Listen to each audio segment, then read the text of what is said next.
सरस्वती नमस्तुभ्यं वरदे कामरूपिणी विद्यारम्भं करिष्यामि सिद्धिर्भवतु मे सदा. This presentation will explain a method of decipherment of the Indus Script. In the archaeological context, an excellent finding by the Harappa research project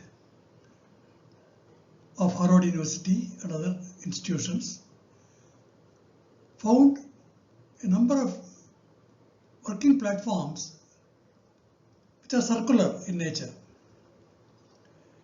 There is a word for these circular hamlets. It's called konda in Marathi, in other Indian languages. Starting with this as the framework, we will explain how both the images and the writing of script with symbols can be read using the deśī or the commercial transaction language of that period of approximately 3rd millennium before Common Era. A very frequently used symbol is the rim of a jar. The rim is the focus. The word in commercial language is kanka in Santali, called rim of jar. There is a similar sounding word called karana, which explains the sound of the rim of jar as artifacts, business and accounting.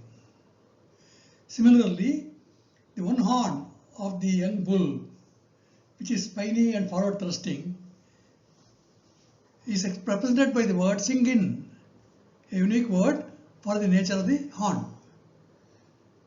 The similar sounding word called rebus is singi, ornament gold.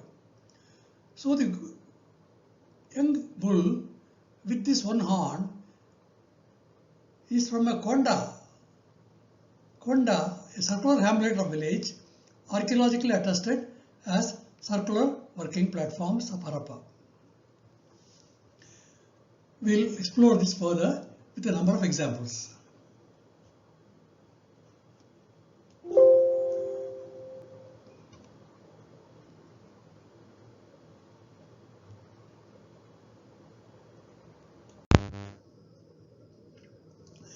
The deśī or commercial transaction language, also known as Meluhha or lingua franca or linguistic area or Spragbund language union of the Bronze Age of Saraswati Sindhu civilization, has yielded a number of words which seem to match the pictorial representations on the script.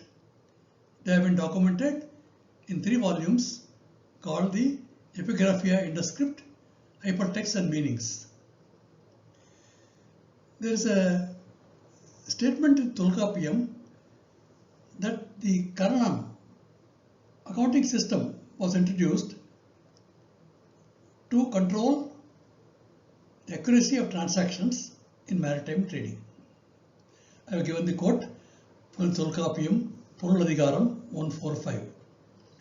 So the 3 volumes cover decipherment of about 8,000 Indus Script inscriptions and constructs an Indian lexicon with about 8,000 semantic clusters of words from 25 plus ancient Bharatiya languages, which are deśī words, which are cognate, represent variant phonetic forms. What is signified by the word karanam, rim of jar? The rebus meanings are artifacts, karanam, implements, means, material, as in upakaranam. The signifier is a projection of the side of a vessel or a handle, or the brim of a cup, or the rim of a jar. It can also be represented by another imagery called a dance pose, as seen on the bronze Serapet Purdue images of dancing girls, and also on Kuwait gold disc, which shows a man with his wrist resting on his waist.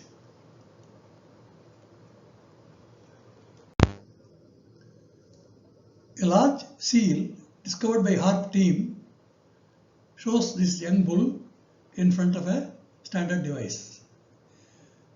The number of pictorial elements of this seal in the field symbol have been presented in this table as signifiers and signified, which are rebus similar sounding words. Konda, young bull. Konda, circular hamlet. Singin, having forward thrusting horn. Singi, ornament gold. The pannier on the shoulder of the animal. Kantala, kantal. Similar sounding word, kantala, maritime trade. The neck is highlighted. Meluhha, throat. Similar sounding word is Meluhha, which signifies an assembly or a company. Ear is shown, one ear. Kara is the ear. Similar sounding word is Karan, a blacksmith. So now the imagery seems to make some meaning in terms of representations of life activity of the artisans and maritime merchant guilds of the Bronze Age of the civilization.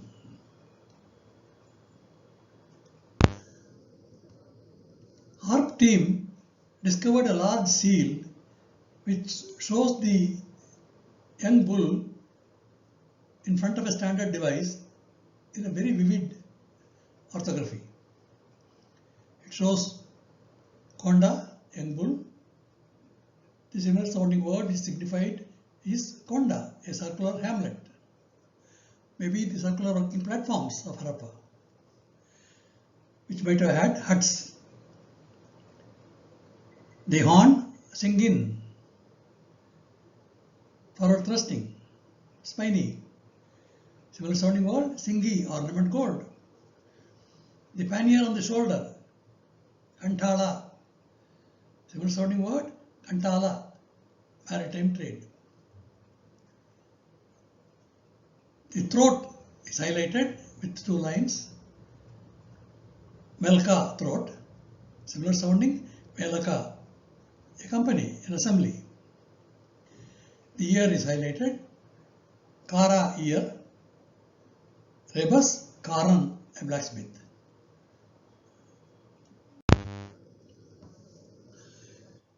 Discovery of the words which signify the pictures of the script or the symbols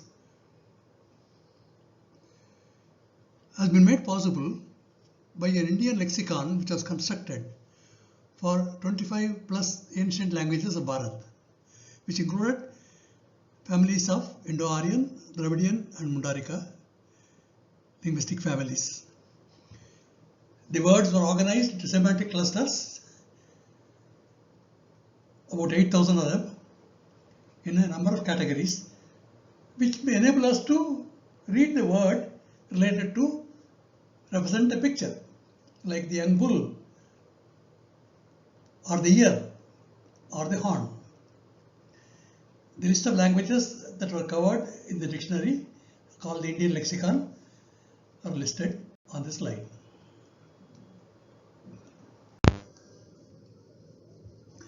Let us look at the standard device in front of the young bull.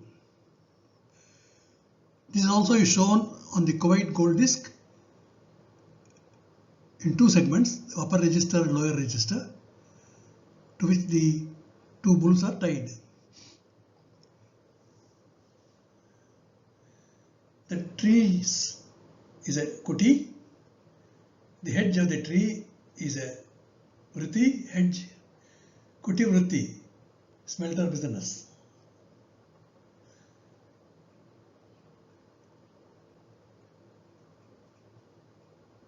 The lathe on top register is Sangado lathe in Gujarati.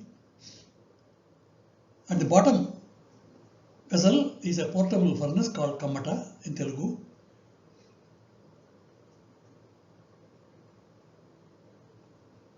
The reverse readings are Jangala, Jangada, double canoe, cargo boat, catamaran.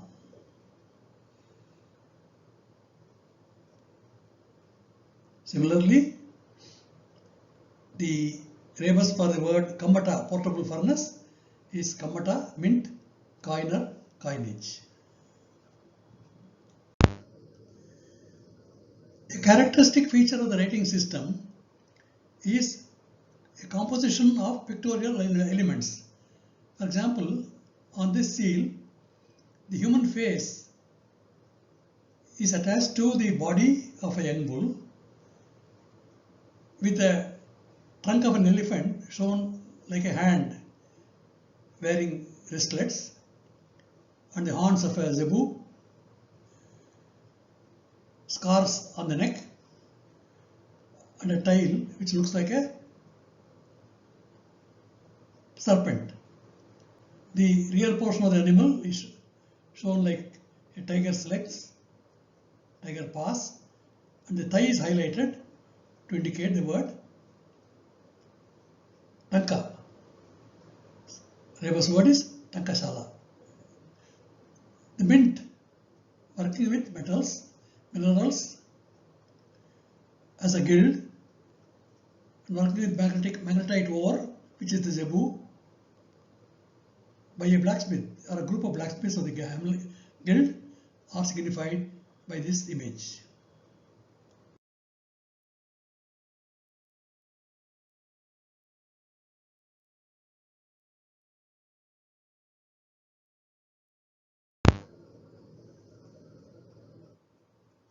The person with the bulls tied to the post are signified by the words Meluhha, a forked stake, or a bullock next to the post. Rebus, Meluhha, Yagna or Dhanam, wealth, or a meadow merchant. The bulls are Bharat or Bharat. Rebus reading Bharan Bharat, which is the alloy of copper, zinc and tin. The dance pose of the person holding the rope is Karanam, dance pose, Rebus, Karana, artifacts. Thus the entire disc signifies artifacts or the trade of metal work for wealth creation.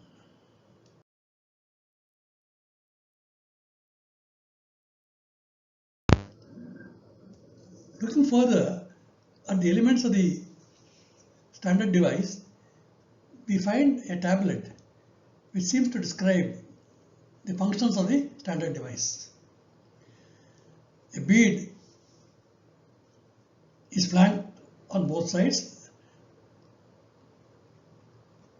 by the orthography of two linear lines and two images of the standard device. The central piece is the Pota gold bead, Rebus, Pota metal casting, Pota boat. The bottom register is a portable furnace, Kammata, mint, coiner. The top portion is a lathe, Kunda. Rebus reading, Kunda, turner, Kunda fine gold, Kundana, gem setting. So is gem setting lapidary.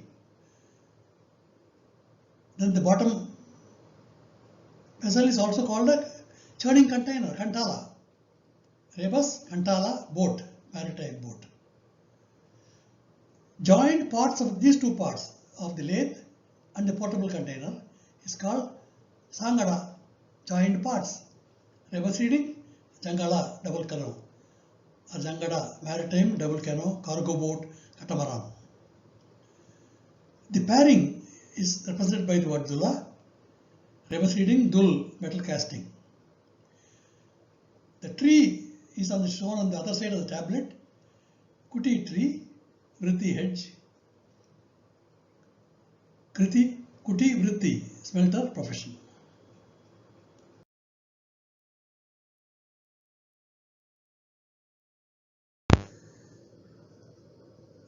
A detailed analysis of the standard device was made by Airavata Mahadevan, who presented this image. But some of the identifiers have been revised.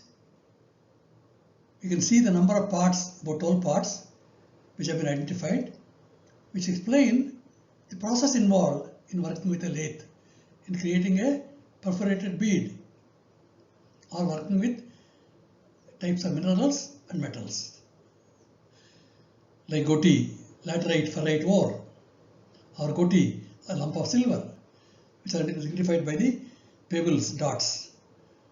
Similarly, the dot in a circle can also be read.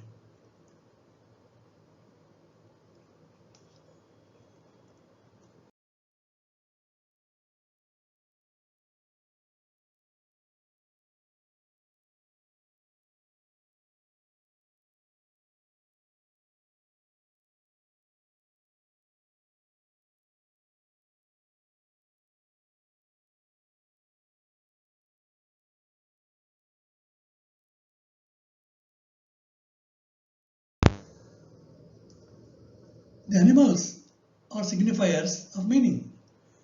We have a cylinder seal which shows two merchants, one merchant carrying an antelope or a goat, and another merchant carrying a liquid measure.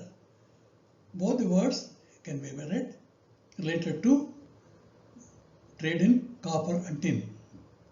The traders were very active, as recorded in Tamil literary evidences. So the seal belongs to a person called Shu Ilishu, who was an interpreter of the Meluhha language. So the Meluhha traders of tin also wrote down inscriptions on the tin ingots, which are of 99% purity. These three ingots were discovered in a shipwreck in Haifa in Israel, maybe dated to about 2nd millennium before Common Era. The face shown on one of the ingots as an inscription reads Muh, face, Mukha, face. Rebus, Muh, ingot. I presented this in the Indo-Judaic Journal, and the details are available in the PDF link provided.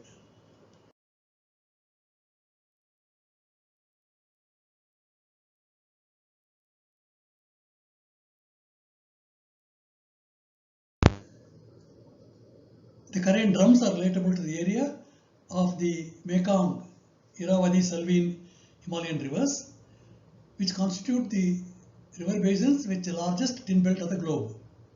They account for more than 70% of the world's tin resource. The Himalayan rivers grind down granite rocks as they flow from the Himalayas and accumulate cassiterite ores, which are called tin ore.